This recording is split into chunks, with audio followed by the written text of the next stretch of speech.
على رسوله الكريم أما بعد فأعوذ بالله من الشيطان الرجيم بسم الله الرحمن الرحيم يا أيها الذين آمنوا اتقوا الله وكونوا مع الصادقين سبحان الله إن الله وملائكته يصلون على النبي يا أيها الذين آمنوا صلوا عليه وسلموا تسليما اللهم صل على سيدنا محمد وعلى آل سيدنا محمد وبارك وسلم والصلاة والسلام عليك يا رسول الله وعلى آلك وأصحابك يا حبيب الله مکرم محترم حضرت مولانا پیر محمد شہزاد احمد صاحب کے آستانہ عالیہ معراج شریف محترم جناب مولانا صاحب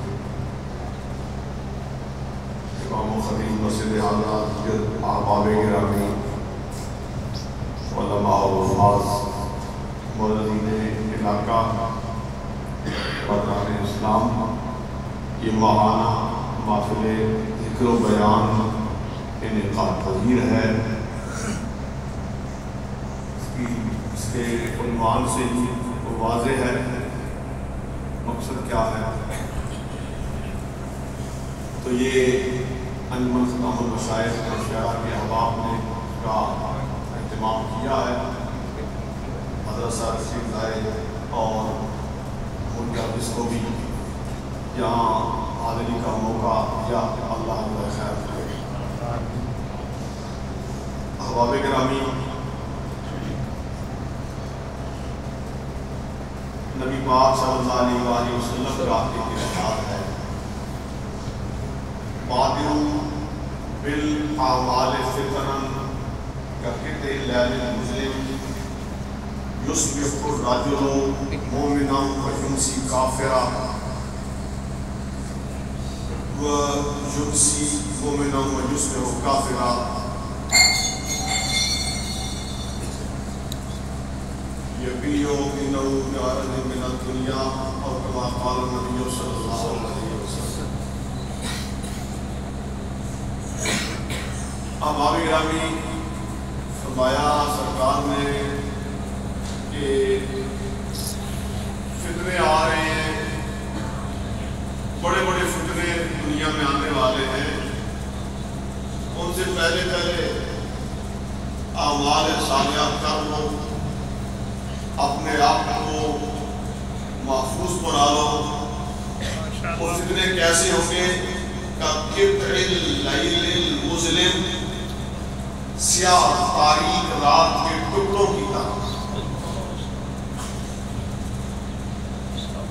جب سیاہ رات چھا جاتی ہے اور روشنی کا بندوبست کوئی نہ ہو تو پھر بندہ کسی جانب بھی پڑھ نہیں سکتا ڈرتا ہی رہتا ہے چار کو خطرات ہی خطرات ہیں روشنی کا بندوبست کر لے تو پھر اس کا کام کا سفر اس کے معاملات آسان ہو جاتے ہیں فتنے تاریک رات کے ٹکڑوں کی طرح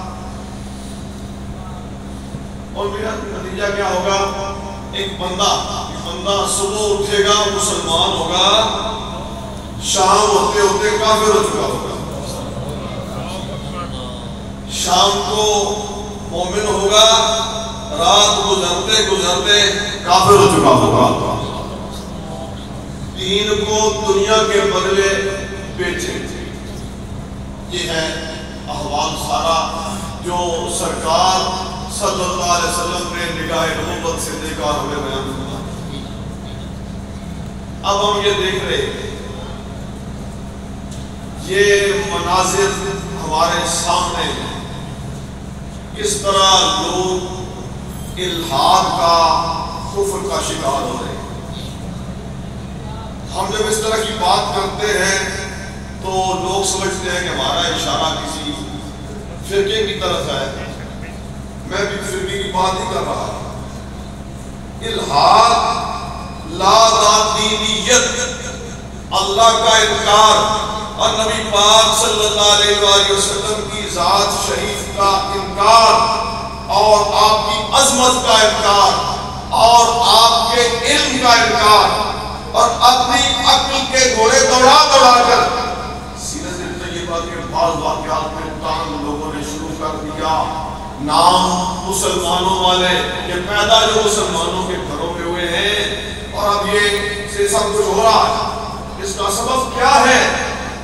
یہ جو شیطان کا یہ پھیلایا ہوا جال ہے، نیٹ کے لفظ سے اب زیادہ آشنا ہے، نیٹ کا معنی جال ہی ہوتا ہے۔ یہ شیطانی جال جس نے بہت سو کو اپنا شکار بنا لیا اور ہر طرف پھیلا ہوا ہے، اور اس کا جو زہریلا اثر ہے، اس کی جو گرفت ہے، وہ مضبوط سے مضبوط تر ہوتی جا رہی ہے۔ چند ہی دن پہلے ایک نوجوان نے میرے ساتھ گفتگو کی، بس تھوڑی سی دیر تمہیدی گفتگو سنے جس کا اس موضوع کے ساتھ بہت تعلق پہ واضح رہے گا۔ نبی پاک صلی اللہ علیہ وآلہ وسلم کہ جو جہاد ہے ان کو موضوع بنایا، اور یہ حملے کرتے تھے، پھر لوگوں کو مارتے، پھر غلام بناتے، عورتوں کو باندھیا بنا دیتے۔ یہی اس کی عقل نے یہی نتیجہ نکالا۔ ایران پہ اسلامی سپاہ نے حملہ کیا، ان کا مال لوٹا، ان کو غلام بنایا، باندھیا بنایا۔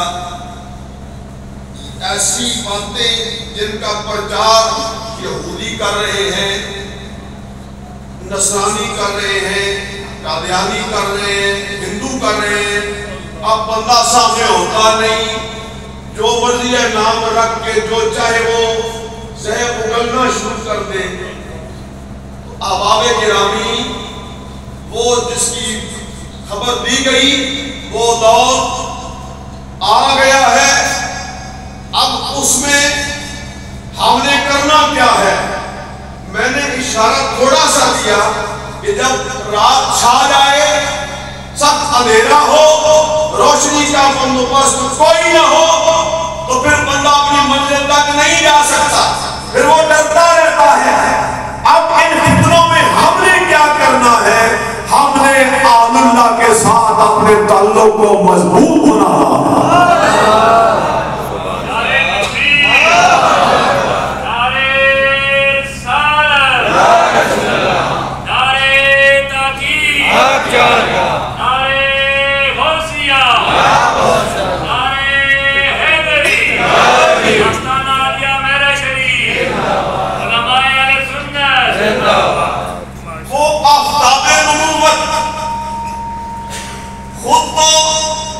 پردے میں، لیکن تعلیمات پردے میں نہیں ہے،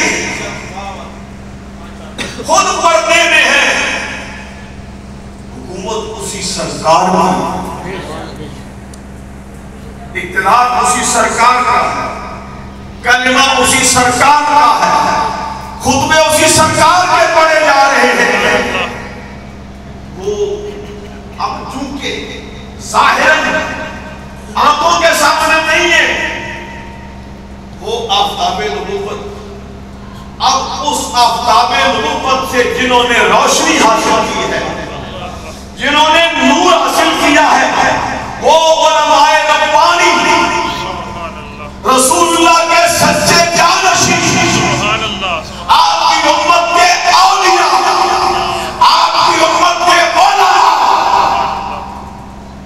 وہ ان فتنوں کی تاریک رات میں ہمارے لیے وہ روشن چراغ، سبحان اللہ، وہ روشن دیے ہیں جو ہمیں جو کملی والے نے دیے ہیں، سبحان اللہ، سبحان اللہ، ماشاءاللہ جی،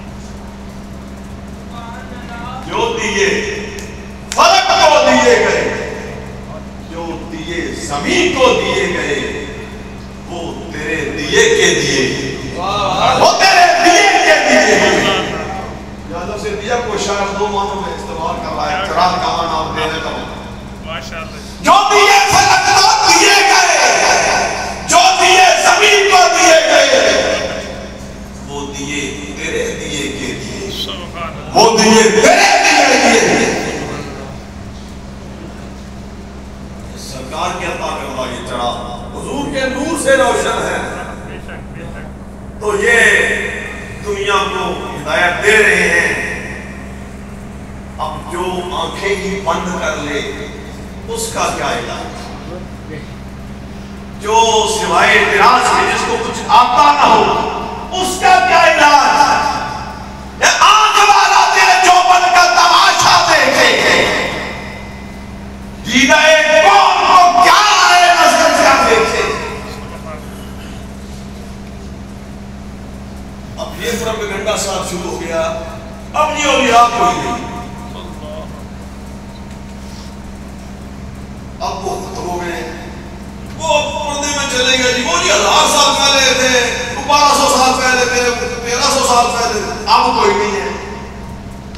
یہ بذات خود ایک بہت بڑا، یہ بات ایک فتنہ ہے، یہ یاد رکھنا حضور نے یہ فرمایا ہے میری امت کبھی خیر سے محروم نہ ہوگی۔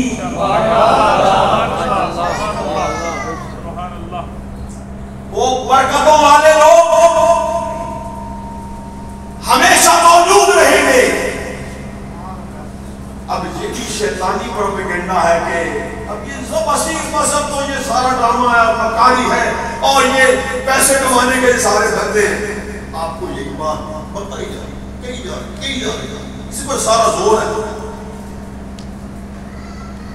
احباب گرامی، یہ بہت بڑا ابلیسی دھوکہ ہے، یہ ہمارے نوجوانوں کو اپنے اکابر سے اور اپنے بزرگوں سے دور کرنے کی یہ سازش ہے۔ وہ میں عرض کر رہا تو میں نے اس کو سمجھانے کی کوشش کی، وہ نوجوان جو میرے ساتھ بات کر رہا تھا، میں نے کہا میرے لیے جو حضرت خواجہ احمد صاحب بیروی رحمۃ اللہ علیہ، حضرت مولانا شاہ محمد علی صاحب رحمۃ اللہ علیہ، حضرت مولانا پیر سید مہر علی شاہ صاحب عیلانی رحمۃ اللہ تعالیٰ علیہ، حضرت خواجہ پیر پٹھان شاہ سلیمان موسی رحمۃ اللہ علیہ، حضرت بابا شیخ فرید رحمۃ اللہ تعالیٰ علیہ، میرے لیے یہ بزرگ کافی ہیں۔ ان کا مسلک صحیح، ان کا عقیدہ صحیح، ان کا طریقہ صحیح، ان کا عمل صحیح، ان کا کردار صحیح۔ بھئی میں تو اندھا دھند ان کے پیچھے چلنے کا قائل ہوں۔ مجھے تو نئی روشنی نہیں چاہیے، یہ بس میرے لیے روشنی تھا۔ اس نے جو سبق پڑھائے جا رہے ہیں انہوں نے کہا اچھا پھر تو یہ بڑی زیادتی کی بات ہے، ہم قرآن نہ پڑھیں، ہم حدیث نہ پڑھیں۔ قرآن بھی پڑھو، حدیث بھی پڑھو، اور ہم نے مدرسے اسی لیے تو بنائے ہیں، اس لیے تو مدرسے ہم نے بنائے ہیں، ہم نے پابندی لگائی ہے۔ آگے دیکھیں ہمارے مدرسوں میں امیر ترین معزز ترین لوگوں کے بچے بھی پڑھ رہے ہیں، انتہائی غریب پسماندہ لوگوں کے بچے بھی پڑھ رہے ہیں، اکٹھے بیٹھ کے پڑھ رہے ہیں۔ کوئی پابندی ہے؟ کہیں پابندی نہیں ہے، پڑھو نا۔ ہمارا کیا مطلب ہے کہ تم رضائی میں گھس کر موبائل کھولو، اس کو کلک کرو اور نہ جانے کس کس کی بات سننے لگ جاؤ، اور پھر اسلام کی شاعر میں تان کرنے لگو، اور پھر کو ہم قرآن سے فیض حاصل کریں گے، ہم قرآن کو براہ راست پڑھیں گے۔ تو بڑی آسان سی بات ہے۔ تو دیکھیں نا، بیمار ہو جاتے ہو تو اپنا علاج خود تو نہیں کرتے ہو، بچہ بیمار ہو جائے تو بھاگتے ہو ڈاکٹروں کے پاس۔ ایک ڈاکٹر کی کتابیں ہیں نا، کون سی کتاب مجھے نیٹ پہ دستیاب نہیں ہے؟ میڈیکل کی کتابیں موجود، مقدمے بن جائیں، وکیلوں کے پاس جاتے ہو، اللہ کی کتابیں موجود نہیں ہیں، کتابیں تو موجود ہیں، بس یہ مظلوم سے قرآن ہی رہ گیا کہ ہر پڑھے نہ پڑھے، علم حاصل نہ کرے، بزرگوں سے تعلق نہ جوڑے اور براہ راست قرآن میں پہنچ جائے۔ کیا کہنے، ماشاءاللہ۔ وہ جو کھوٹیاں ہوتی ہیں ٹیڑھی انہیں پھر اسی طریقے سے سمجھانا پڑتا ہے کہ دوسرے پارے کے کا راز میں اتنا ہی بتا دو. ایک جگہ آ رہا ہے لیسل برا، ایک جگہ آتا ہے لیسل برو، لفظ وہی ہے. لیسا عامل ایک ہی ہے، لیسا ہی عامل ہے. جب آپ صرف نہ پڑھے ہوئے وہ اس بات کو زیادہ تفصیل ہو سکتے ہیں. پرانے بات میں لکھا ہوا لیسل برا کہ لیسل برو آگے معمول البروئی ہے، البری معمول ہے، عامل لیسا ہی ہے. یہ عمل کو بتا دیں، یہ بتاؤ. اور تمہیں اتنا نہیں پتا، سادہ نازلہ پڑھنا تمہیں نہیں آتا، اور تمہیں دعویٰ ہے کہ ہمیں ضرورت نہیں ہے جناب کسی کی، ہم براہ راست قرآن سے فیض حاصل کریں گے. یہ ساری بیماریاں ہیں، یہ سارے فتنے. اچھا پھر دیکھیں، بہت ہی جامع شخصیت ہے. میں بطور مثال عرض کر رہا ہوں، ورنہ یہ تو سلسلہ 1450 سال سے جاری ہے. میں آپ کو ایک مثال دیتا ہوں. حضرت سیدنا پیر میر علی شاہ صاحب رحمۃ اللہ علیہ، یاد رکھیے ذرا، جس سے بہت زیادہ علم کا دعویٰ ہے نا، وہ ذرا ہمارے سامنے بیٹھ کے صاحب اشتہائی کا ایک صفحہ تو پڑھ لیتا ہے. پیر میر علی شاہ صاحب، اب اگر نسب کی بات کی جائے، حسنی حسینی سید ہے، علم کی بات کی جائے تو سیف چشتیائی اس بات کی گواہ ہے. علامہ عبدالحق صاحب خیروادی رحمۃ اللہ علیہ فرماتے ہیں میں تو اس گواہ کا دل دادا ہوں جس نے سیف چشتیائی لکھی ہے. وہ منطق کے زبردست عالم تھے، زبردست معقولی عالم. اور یہ بھی آپ نے میرے مہین میں پڑھا، وہ جو ایک پادری آیا، انگریز آیا، انہوں نے کہا جی میں نے سارا قرآن پڑھ لیا ہے. اتنے پیارے سرکار کے شہزادے حضرت حسن، حضرت حسین، اتنے بڑے بڑے ان کے واقعات، کربلا کے واقعات، ان کا قرآن میں نام ہی کوئی نہیں. فرمایا سبحان اللہ، یہاں زندگی گزر گئی، یہ دعویٰ نہیں کرتے کہ قرآن پڑھ لیا ہے، اور اس کو دعویٰ ہے کہ میں نے سارا قرآن پڑھا کہ نام کوئی نہیں آیا. تو حضرت نے بسم اللہ الرحمن الرحیم فرمایا، بسم اللہ الرحمن الرحیم پہلی آیت ہے، باقی پہلی آیت ہے. اس کی عدد 786 کی عدد ہے. حسن حسین دونوں کی تاریخ پیدائش، تاریخ وصال، ان کو جمع کرو تو جمع کر کے دکھایا تو نتیجہ نکلا 786. نعرہ تکبیر، نعرہ رسالت، نعرہ رسالت، نعرہ تحقیق، نعرہ حیدری، نعرہ سنت، نعرہ میرا شریف.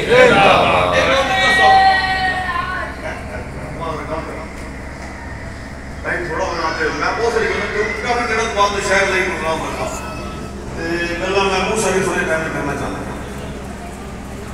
یہ نہیں تمہید ہے، بس موضوع دل نہیں آیا، لیکن تمہید ہی بڑی آؤں. اچھا ادھر چلی نا تحریک خلافت، تحریک خلافت، مولانا عبدالعلی جوہر میں ہوں، مولانا شوکت علی، اس کے بعد مولانا ظفر علی خان، ایسے لوگ بڑے جید لوگ ہیں، صاحبان علم ہے.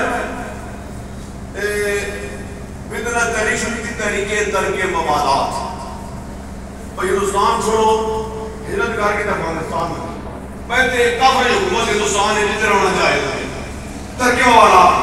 اچھا بریلی شریف والے بھی اس تحریک کے مخالف خلاف ہیں، گولیاں بھی اس کے خلاف ہیں. چونکہ ادھر زیادہ زور ہے، وہ آئے ان اپنا خلافتی لیڈر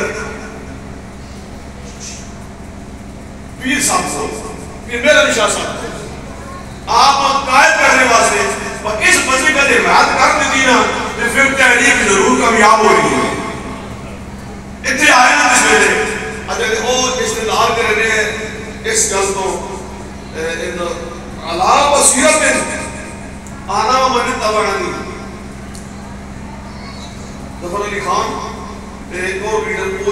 سے آئے آپ فرمایا کہ استدار کرنے علام بصیرت آنا مرتبہ نہیں کہ میں اور میرے پیروکار بصیرت پر ہیں، ہمارے دل روشن ہے. فرمایا کہ یہ نہیں بتا سکتے یہاں بصیرت نکرہ کیوں ہے، معرفہ کیوں نہیں ہے. دماغ میں اگر آ گیا اب کیا بات کریں. تو وہ یہ امداد بھی آپ فرمائیں گے کیونکہ مالی ضروریات بھی تھی ان کی. اس سے راول پنڈی میں پہنچے نا تو کچھ اور ان کے لیڈران وہ بھی اسی جذبے کے ساتھ آ رہے تھے. ظفر علی خان نے کہا بھائی اگر یہ پتہ ہے نا عذاب بصیرت دل میں بصیرت نکرہ کیوں آیا ہے، پھر تو جاؤ بولنے میں قائل کرنے کے لیے. اگر اس کا جواب نہیں آتا نا پھر تو مجھے قائل نہیں کر سکتے. وہ علمیت ظاہر ہو گئی. یہ عالمانہ شان نسب عصری حسینی سید غوث جیلانی کا شہزادہ اور علوم میں یہ شان اور روحانیت میں یہ مقام کہ جب قادیانی کے خلاف اپنا بندہ اپنا مجاہد میدان میں اتارنا تھا، رسول اللہ نے خود میرا نشان کو چنا. یہ ہے کمالات. لیکن بیعت جا کے کی پیر سے آگے. اگر کسی کو نسب کا نخرہ ہے تو میرے نشاء سے بڑا نسب کسی کا نہیں. کسی کو علم کا نخرہ ہے تو ان سے زیادہ علم کسی کے پاس نہیں. تو تمہاری حیثیت کیا ہے؟ تم اپنی عقل کے پیچھے چلتے ہوئے اور نیٹ کے بدماشی کرنوں کے پیچھے لگ کے اللہ کے خلاف بولنے لگ گئے. ان سب فتنوں میں ہم نے کیا کرنا ہے؟ یا ایھاالذین آمنوا اتقوا اللہ وکونوا مع الصادقین. اللہ سے ڈرتے رہنا ہے اور اللہ کے سچے بندوں کے ساتھ تعلق قائم رکھنا.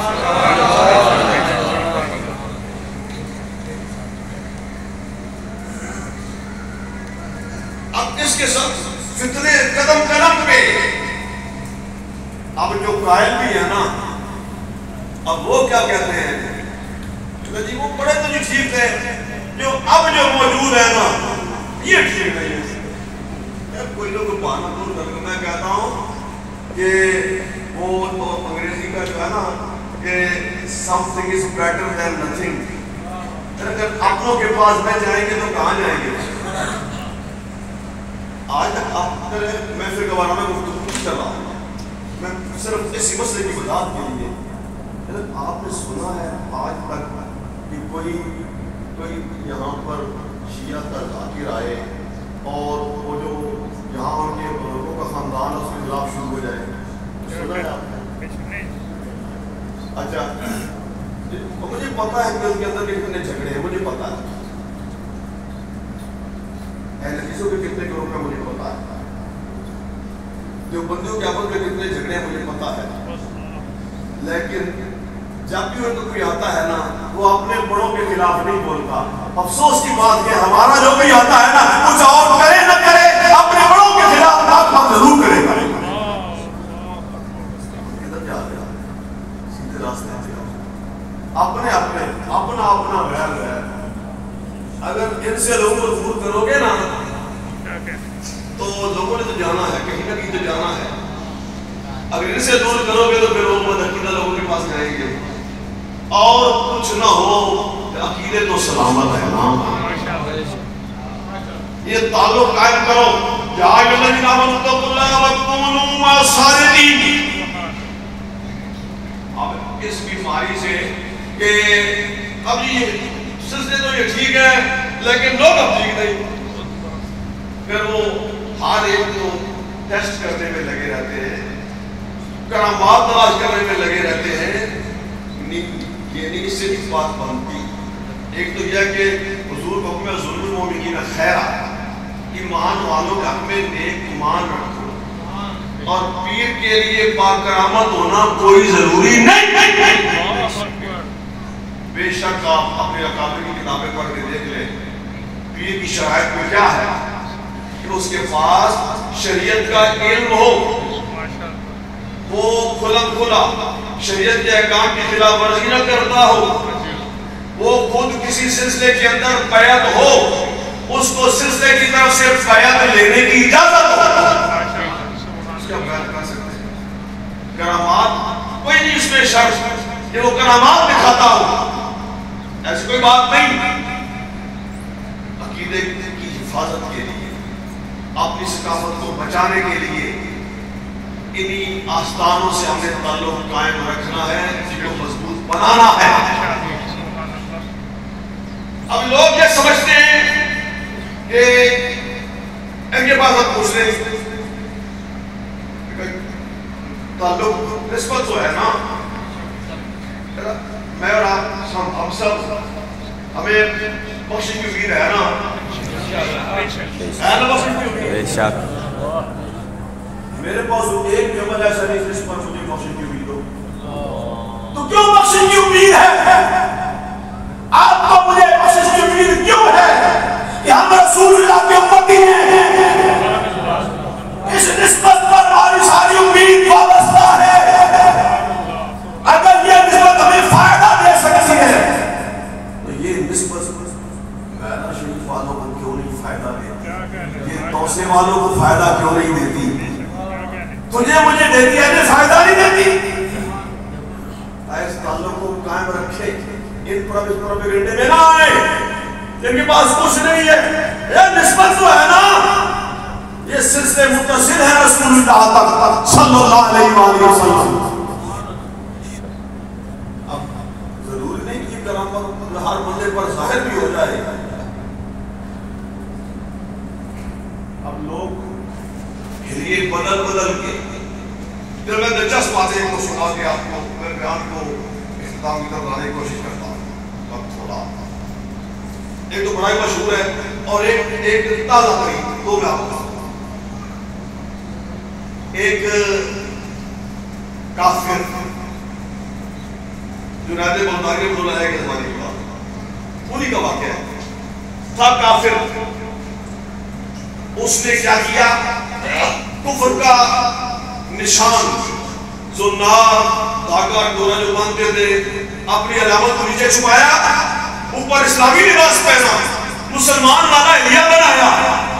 وہ کبھی ایک بزرگ کے پاس جائے، کبھی دوسرے کے پاس جائے، ایک صاحب کے پاس کبھی دوسرے صاحب کے پاس ایک حدیث پیش کرے۔ دھیان رکھیے گا، اتقوا فراست المومن فإنه ينظر بنور اللہ۔ مرد مومن کی فراست سے ڈرو، وہ اللہ کے نور سے دیکھتا ہے۔ سبحان اللہ، بے شک بے شک۔ وہ مختلف بزرگوں کے پاس یہ پیش کرتا، وہ خاموش رہتے، اب وہ چپ رہتے نا، یہ سمجھتا کہ ان کو تو پتہ نہیں، وہ اس کا پردہ اتارتے نہ تھے، اس کا پردہ رکھتے، اور انہیں یہ بھی پتا تھا نا آگے جواب اس کا آ رہا ہے کہ وہ کیوں خاموش رہتے، جواب نہ دیتے۔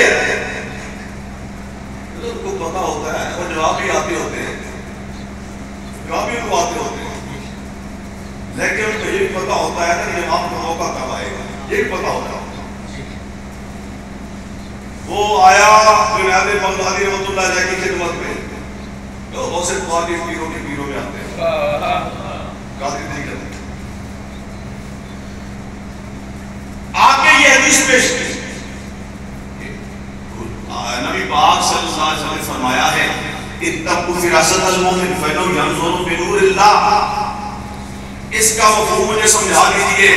فرمایا اس کا مطلب یہ ہے کہ اپنا زنار توڑو، کفر سے ناتا توڑو اور دل سے مسلمان ہو جاؤ۔ اوپر سے مسلمان بنے ہوئے اور دل سے بھی مسلمان ہو جاؤ۔ اس نے قلبوں پہ سر رکھ دیا، اس نے کلمہ پڑھ لیا، پھر ایک سوال اٹھاتا ہے کہ میں اتنے بزرگوں کے پاس گیا، یہ میں نے سوال پیش کیا، مجھے کوئی جواب نہ دے سکا، لیکن وہ بھی جنید بغدادی تھے نا، میرے ایسا ہوتا میں کوئی کہتا ایسے وقت ضائع کرتے رہو، یہ لوگوں کو کیا پتا ہے، سارا تو میرے پاس ہے۔ فرمایا دھیان تو جو فرمائی جناب مولانا نے فرمایا تم جن بزرگوں کے پاس گئے نا، ہر ایک کو پتا تھا کہ تم اندر سے کافر ہو، اوپر سے مسلمان بنے ہوئے ہو، لیکن ان کو یہ بھی پتا تھا کہ تمہارا ایمان میرے ہاتھ پہ لکھا ہوا، تمہیں کلمہ میرے ہاتھ پہ پڑھنا ہے، اس لیے وہ چپ رہتے تھے۔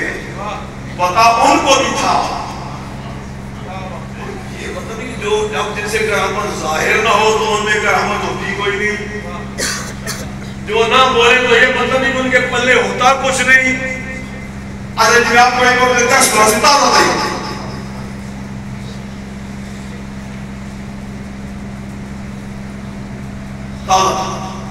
میں نے ایک دیوبندی عالم کا بیان سنا،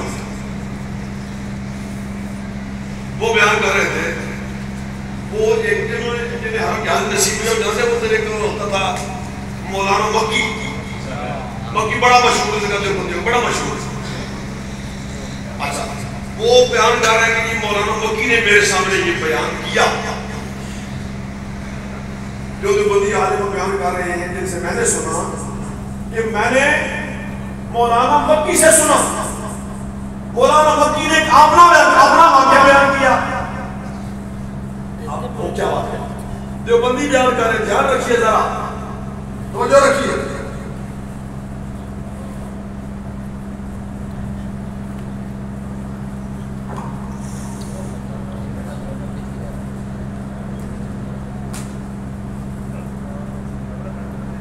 سنیے مکی صاحب بیان کرتے ہیں کہ حرم میں مکہ مکرمہ میں ایک فقیر صاحب وہ حرم کے دروازے کے باہر بیٹھا رہتا تھا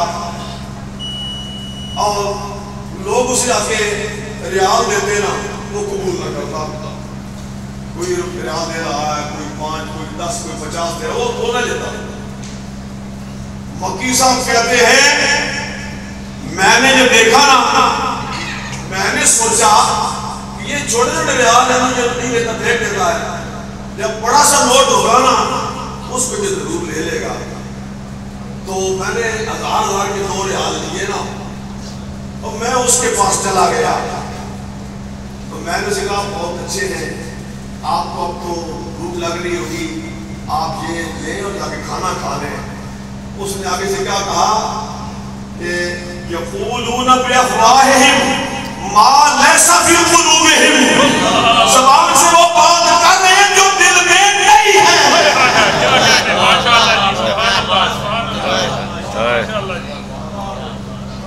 یقولون وہ ولی اللہ تھا، وہ فقیر بن کے بیٹھا ہوا، وہ مجذوب۔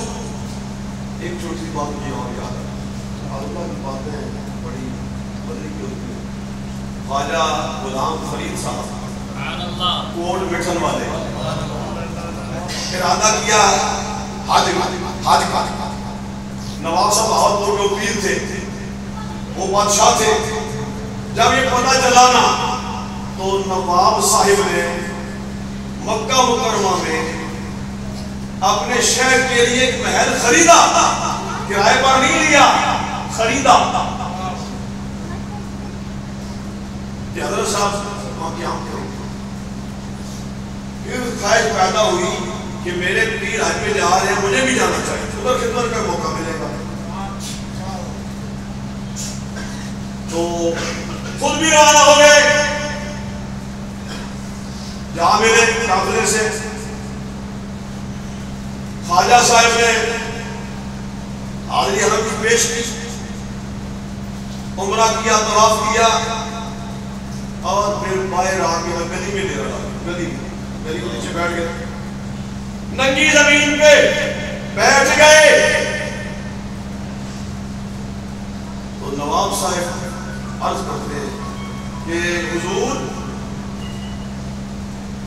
میں نے آپ کے لیے گھر خریدا ہے، اس میں آپ تشریف فرماؤ نا، یہاں راستے میں بیٹھ گئے کہ فرمایا بس میں آیا اس کے گھر ہوں، میں نے اپنے میزبان کے پاس رہنا ہے، کہیں اور جا کے رہنا ہے۔ میں تو جس کے گھر آیا ہوں اس گھر میں نے رہنا ہے نا، جس کا میں مہمان ہوں۔ یہ حضور کا ارشاد ہے، یہ جو حاجی جاتے ہیں یہ اللہ کے مہمان ہوتے ہیں، ضیوف الرحمان، یہ اللہ کے مہمان ہوتے ہیں۔ میں جس کے لیے آیا ہوں میں اس کے دروازے میں بیٹھوں گا، کہیں اور تک میں کر بیٹھوں کہ میں نہیں جاؤں گا کہیں بھی۔ اب وہ گلی میں بیٹھا ہو، وہ سمجھے کہ یہ بھکاری بیٹھا ہوا ہے، ہاں ساران جہانا سے حکارت منی کر مجھے جانی کے دری کر سوارے باشا۔ تو یہ سارے ایسے رضیز سارے بھکاری مانگنے کے لیے بیٹھے ہوئے، 2000 ریال پیش کریں، ٹیسٹ کی آزما رہے ہیں، لیتا ہے کہ پھینکتا ہے، یقولون بافواہہم ما لیس فی قلوبہم، منہوں سے وہ بول رہے ہیں جو ان کے دلوں میں نہیں ہے۔ تو دماغ ٹھکانے آ گیا، یہ تو ولی اللہ ہے، تو صاحب کشف ہے، میرے دل کے خطرات سے آگاہ ہے۔ اب یہاں ہماری رگے بریلویت ہے وہ یہاں پڑکتی ہے، ایک فقیر کا تم نے اتنا علم مان لیا، ہم رسول اللہ کی بات کریں گے کہ یہ شرک ہے۔ اتنے زمانے بعد، 1300 سال بعد، 1400 سال بعد آنے والا فقیر، اس کا سینہ اتنا روشن ہے کہ جو تمہارے دل میں ہے وہ جانتا ہے، تو مدینے والا تو سلطان انبیاء کیسے عذاب سے بے خبر ہو سکتا ہے؟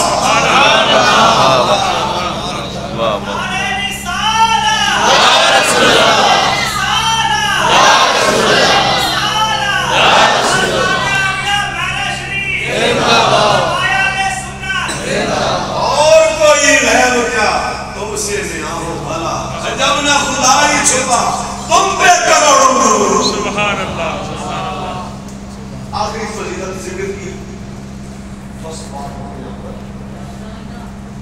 ہلیت الاولیاء،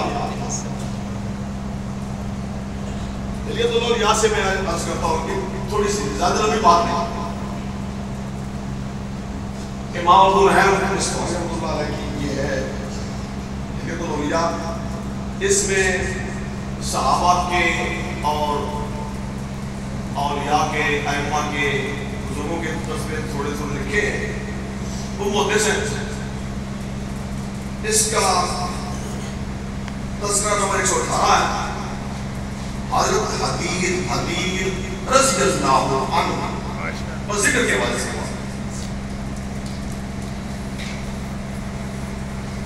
راوی ہے جناب ابن عمر رضی اللہ عنہ، ان سے روایت کی حضرت امام نافع امام القرآن کہ نبی پاک صلی اللہ علیہ وسلم نے ایک لشکر بھیجا،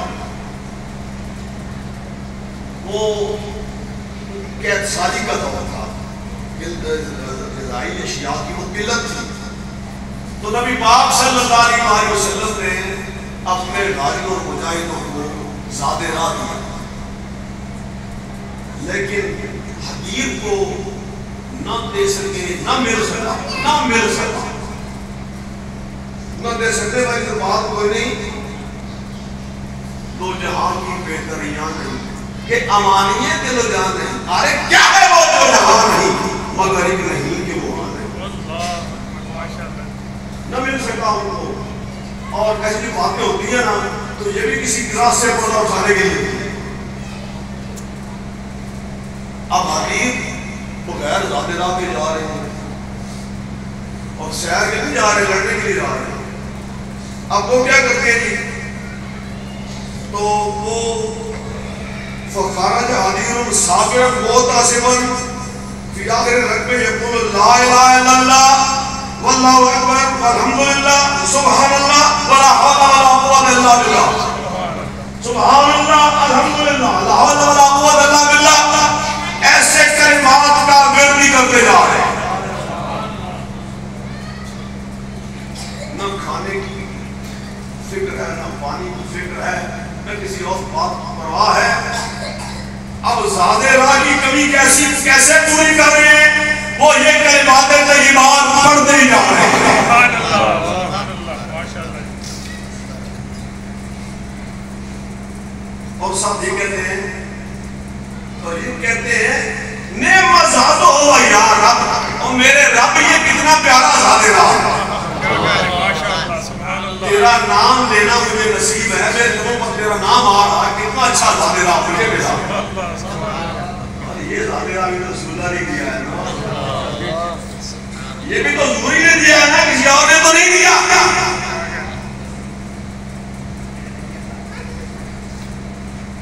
فجاء جبریل علیہ السلام علی نبی صلی اللہ علیہ وسلم فقال له ان ربی ارسلنی الیک یخبرک انک زبرت اصحابک ورسیدا نظرت حدیرا وفی آخر الوقت میں یقول لا الہ الا اللہ واللہ اکبر سبحان اللہ الحمدللہ لا حول ولا قوۃ الا باللہ۔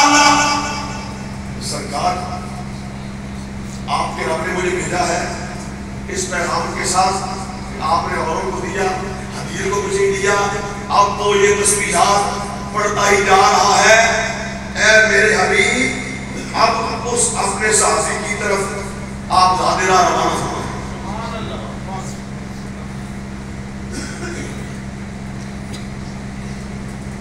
نعمت زادو، یہ کہتا ہے نعمت زادو یا رب، یہ بھی کہہ رہا ہے۔ قال فَكَلَامُهُ ذَلِكَ لَهُ نُورٌ يَوْمَ الْقِيَامَةِ مَا بَيْنَ السَّمَاوَاتِ وَالْأَرْضِ۔ حبیب جو کلمات پڑھتا جا رہا ہے، قیامت کے دن یہ اذکار اس کے لیے ایسا نور بن جائے گے جو حبیب سے لے کر زمین سے لے کر آسمان تک چھایا ہوگا۔ اس کے لیے میدان محشر میں اجالا ہی اجالا ہوگا۔ پھر رب نے حکم دیا کہ اس کے لیے زادے راہ فَابْعَثْ إِلَيْهِ بِزَارٍ، کسی کو زادے راہ دے کے حدیث کے لیے بھیجے آپ۔ اب یہ کہتے ہیں یہی بیٹھے ہوئے نا، کرتے کچھ نہیں ہے اور ہدیے وصول کر رہے ہیں۔ ہدیے ایسے کوئی نہیں دیتا، ایسے کوئی نہیں ہدیے دیتا۔ وہ اللہ کا ذکر کرنے بیٹھتے ہیں تو لوگ ان کی خدمت میں حدیث آگے پیش کرتے ہیں، اسے اللہ کا ذاکر جا رہا ہے تو اس کے لیے بندوبست کیسے فرمایا ہے؟ جبریل کو بھیجا ہے، آپ نے محبوب کو حکم دیا ہے اس کا زادے راہ بھیجیں۔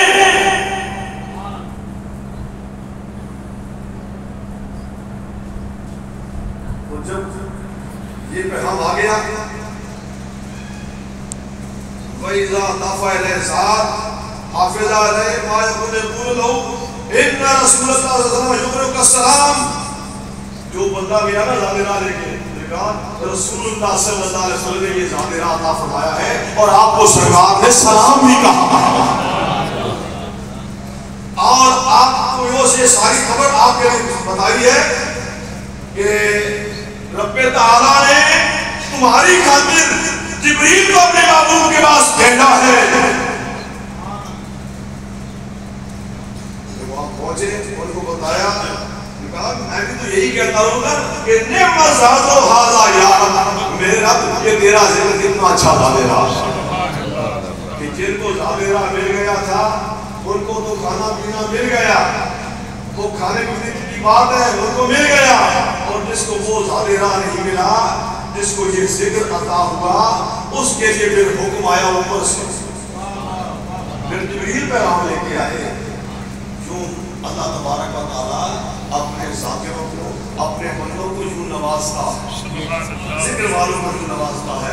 آئیے پھر ذکر کی طرف، اور یہ جو میں عرض کیا ہے باتوں کو بھی ذہن میں رکھیے کہ ہمارا فائدہ اسی میں ہے کہ ہم اپنے آستانوں سے واپس رہیں۔